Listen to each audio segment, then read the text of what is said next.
Gulliver's Travels. Once upon a time, there was a man called Gulliver. He was a ship's doctor and often sailed to distant lands far away from home. But on one voyage, on board the merchant ship, the Antelope, he had no idea just how far the ship would carry him, or what amazing adventures awaited him. After many months at sea, the ship sailed close to the shores of an unknown land. Suddenly, a terrible storm broke, and the wind blew the Antelope onto the rocks. Immediately the ship split in two and sank. Wild with panic, the ship's crew threw themselves overboard, but only Gulliver managed to swim through the raging surf to the safety of the shore. All the other sailors were drowned. Pulling himself out of the water, Gulliver dragged himself up the beach. Then, completely exhausted, he fell into a deep sleep.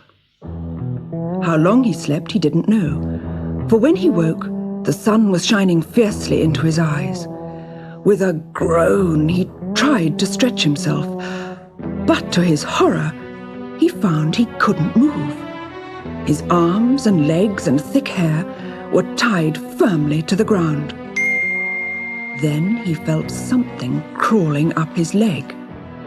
Lifting his head as best he could, Gulliver saw a tiny man, no bigger than his little finger, walking on his chest. Then, to his astonishment, he saw at least 40 more of these little creatures, clambering all over his body. And they were all armed with tiny bows and arrows. With a great roar, Gulliver tried to wrench himself free. He roared so loudly that many of the little men fell off his body, and the others ran away. But when they saw that Gulliver could not break loose, they turned and let fly a shower of arrows, as small and sharp as pins. "Ow! Oof! Ouch!" cried Gulliver, as the arrows hit him in the face. Then another volley hit him on the chest and hands. Wriggling and writhing in pain, Gulliver tried desperately to break the 1,000 threads that bound him to the ground. But it was no use struggling.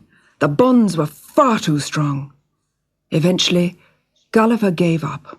He lay quietly on the ground and gradually fell asleep. After a while, the sound of hammering roused him. Turning his head as far as he could, he saw that a little wooden stage had been built by the side of his head, and that a well-dressed man was slowly climbing onto it. "Hello, Big Gizmo at Popple's Lilliput. Ig Golbasto Magnifulus Imploribori," the man shouted into Gulliver's ear. I don't understand," said Gulliver.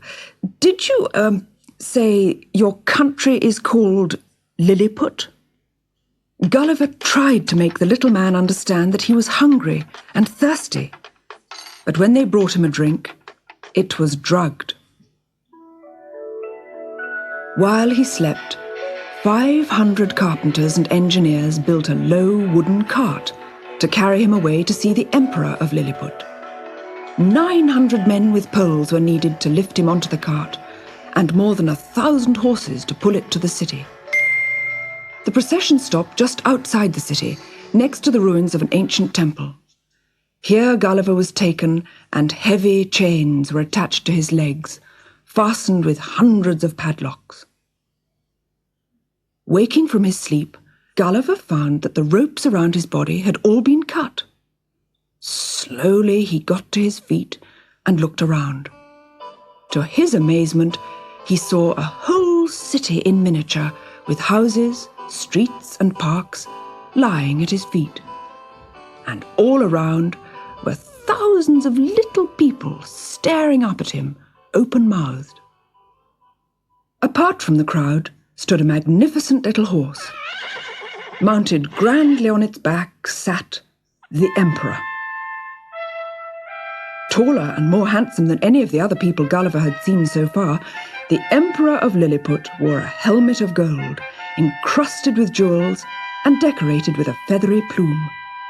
In his hand he held a sword almost half his height, with a diamond-studded hilt. The horse reared up in terror when it saw Gulliver, so the Emperor dismounted and walked very grandly round Gulliver's enormous feet. Close to the temple stood a high tower. Almost as tall as Gulliver himself, it was by far the tallest building in Lilliput. The emperor and his courtiers climbed its stairs to have a better look at Gulliver. Then they spoke to him through loud hailers.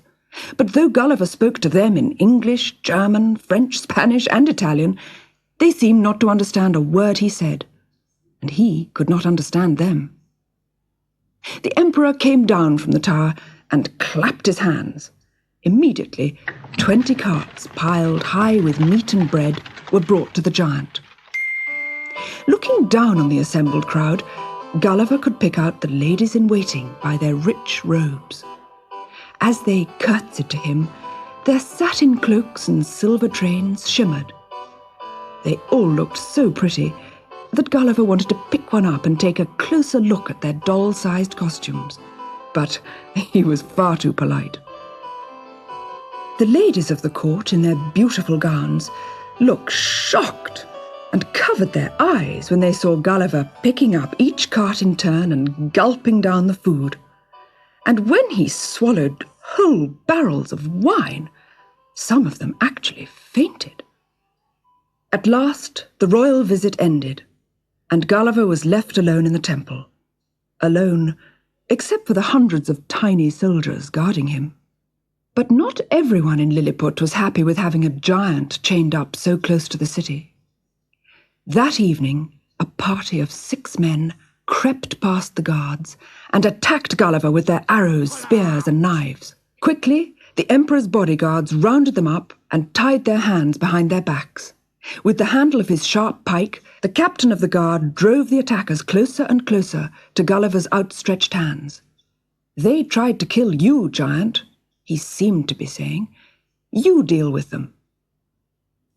Gulliver swept his attackers up in his hand and pushed 5 of them into his pocket.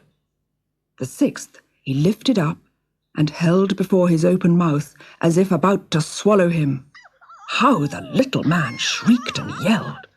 But Gulliver was really very gentle. He set his attacker down on the ground and then stood the other 5 beside him. As quick as a flash, they ran off as fast as their little legs would carry them. All Lilliput was amazed by Gulliver's gentleness towards the men who had tried to kill him. They ran with the news to the emperor's court. All the ministers of state were there, gathered to discuss what should be done with the strange giant washed up on the shores of Lilliput. Eg licky bugal bigissimo evidali, said the emperor, which means, "He's obviously a friendly giant, there's nothing to fear." But chained up in the temple, Gulliver felt very lonely and wished he could escape and return home to his wife and children